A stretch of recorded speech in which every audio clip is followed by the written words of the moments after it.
Welcome to a special high-energy deep dive into our sports sources. Today, we are doing something a little bit different. Yeah, we're taking you straight into the broadcast booth. Exactly. Right into the dome at Mannheim Academy for this historic season opener. We're breaking down the action between the Azure Bears and the Crimson Tigers. And you already know these historical weight here, right? Yeah. We're talking about the two founding houses of the sport. 300 years of blood, sweat, and tactical evolution just clashing on the field. But our mission today isn't just to give you a recap of the scoreline. No, we want to get inside the actual playmaking. We're figuring out how structurally this game was won and lost.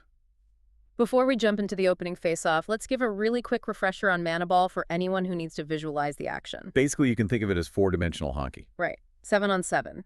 But the key is the flight band. Yeah, the arena has three vertical layers. You've got the upper layer, the semi-solid neutral plane in the middle, and the lower layer. And we can't forget about mana gravity. Right, that constant, gentle pull that always tries to drag players and the orb back to that center neutral plane.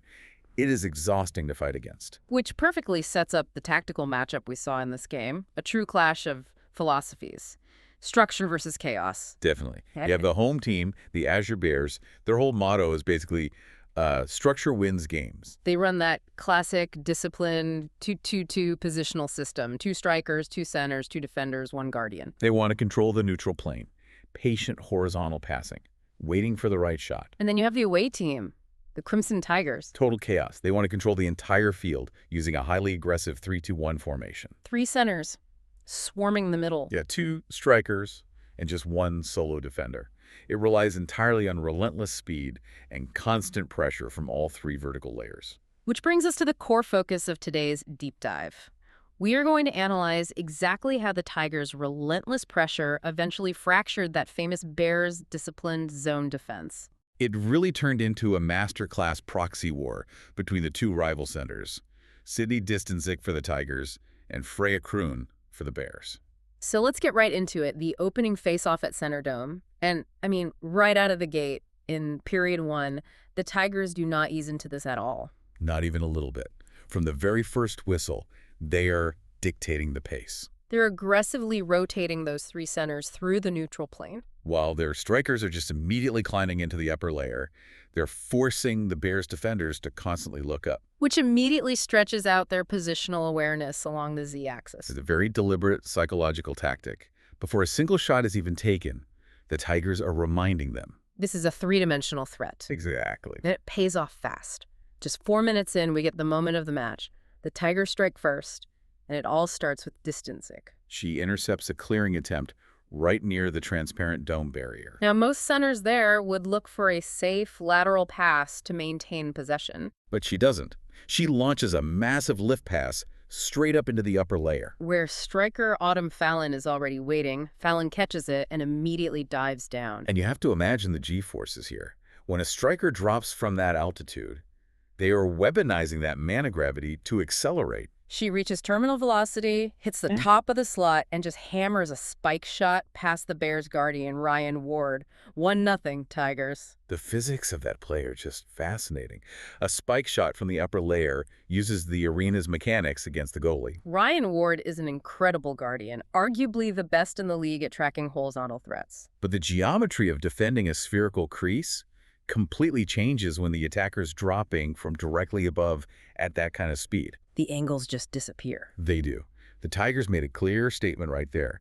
They were going to turn the height of the dome into a weapon. So, tactically speaking, if you're Freya Kroon and your structured Bears team just got punched in the mouth by this high-velocity strike. How do you respond? Right. How do you actually slow the game down? Because you can't just ask the Tigers to stop flying. You slow it down by weaponizing the perimeter, which is exactly what Kroon does. The structural response. Right. Kroon takes the ensuing possession and immediately moves the orb to the dome barrier. Pinning the play to the curved glass. Yes.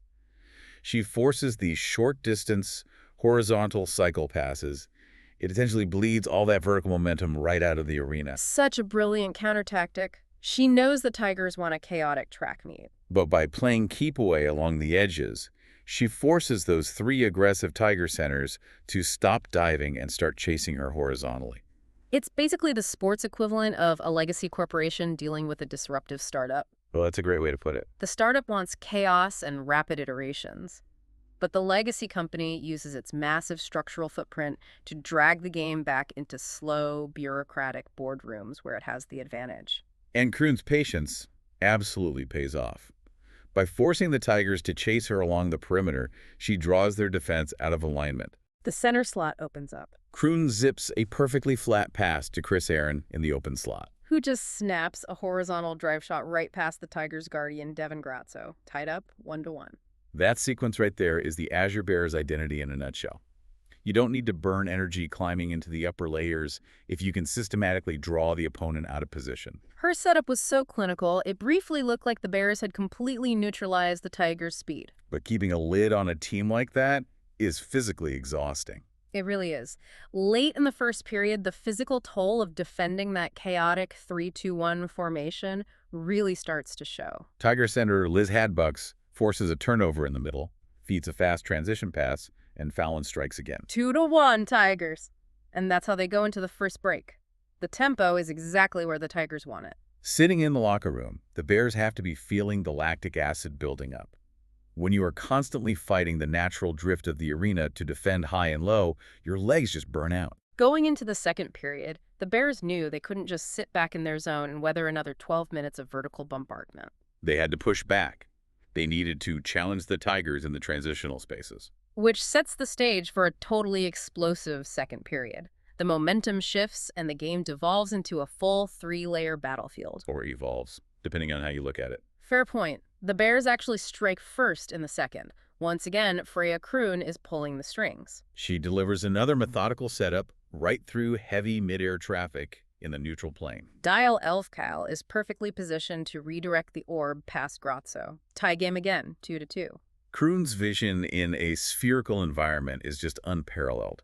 She sees passing lanes open up across multiple planes before the defenders even realize they've drifted out of position. But as clinical as Kroon was, the second period really belonged to Sydney Distancic. The Distancic masterclass. Exactly. She answers Kroon's methodical play with 2 back-to-back sequences that just break the game wide open. First, she threads a pass through incredibly heavy traffic to Ty Clyde. A quick snapshot, and it's 3-2 Tigers.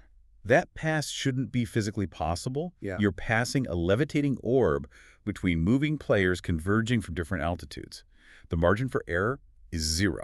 And then, just minutes later, Distancic intercepts a pass in the neutral zone. She ignores her strikers entirely, hits the accelerators on her mana boots, and just burns past the defensive line. Beats Ward 1-on-1.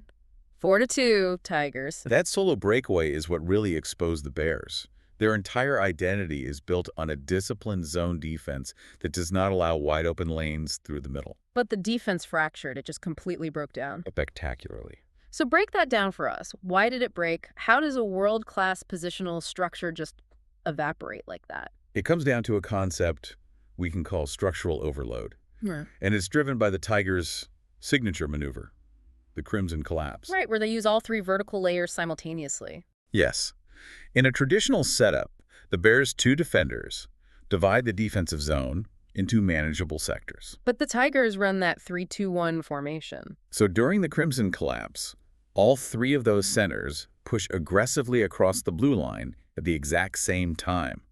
They flood the middle. While simultaneously, the 2 strikers who have been hovering up in the upper layer dive bomb straight down into the zone. You essentially have 5 offensive players collapsing on the goal sphere at once, from the Z-axis and the X-axis. And a flat positional zone defense just isn't built to handle multidimensional pressure on that scale. Exactly. A zone relies on players covering specific spatial volumes. But when the Tigers are attacking from the top, the middle, and darting below the goal line all at once, the defenders literally run out of positional coverage. the geometry of their defense stretches until it tears. They got pulled vertically, and Distancic mercilessly exploited the massive horizontal gaps that opened up. Rigid systems will always fracture if the pressure comes from an angle the system wasn't designed to support. It's the ultimate lesson in adaptability.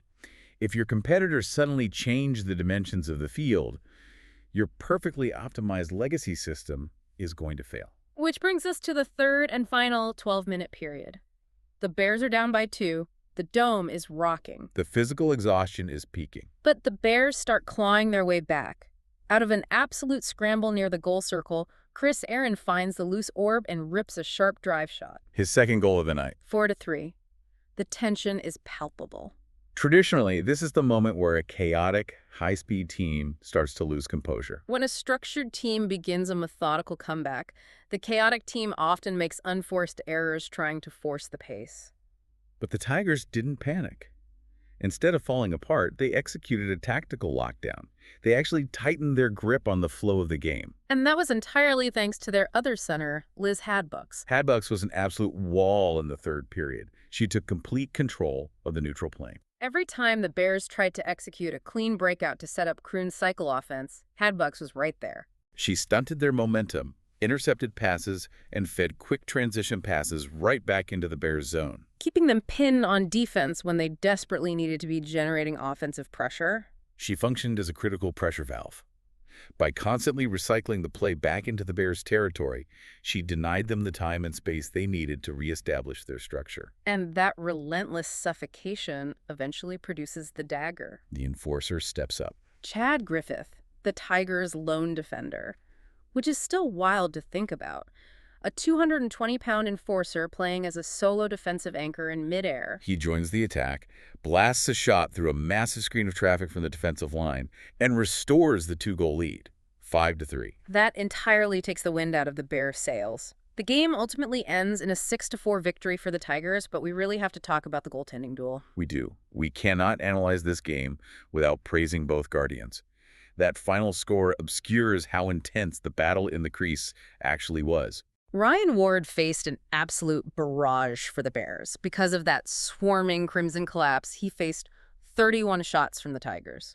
31 shots in a 36-minute game is an insane volume for a Guardian, tracking threats across 3 dimensions. He made 25 saves. If he hadn't been standing on his head early on, this would have been a blowout long before the third period. And on the other side, Devin Grazzo was the definition of clutch for the Tigers.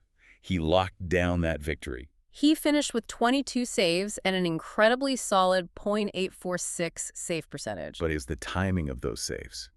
In the final frantic minutes, when the Bears pulled their defenders up and threw everything at the net, Grazzo made multiple point-blank stops. Including that massive contorting save to seal it. Just a phenomenal showcase of the sport's evolution. Let's review the final summary to tie this all together. The Crimson Tigers take the season opener on the road, 6-4, outshooting the Azure Bears 31-26. And we got to witness an incredible proxy war between 2 brilliant playmakers.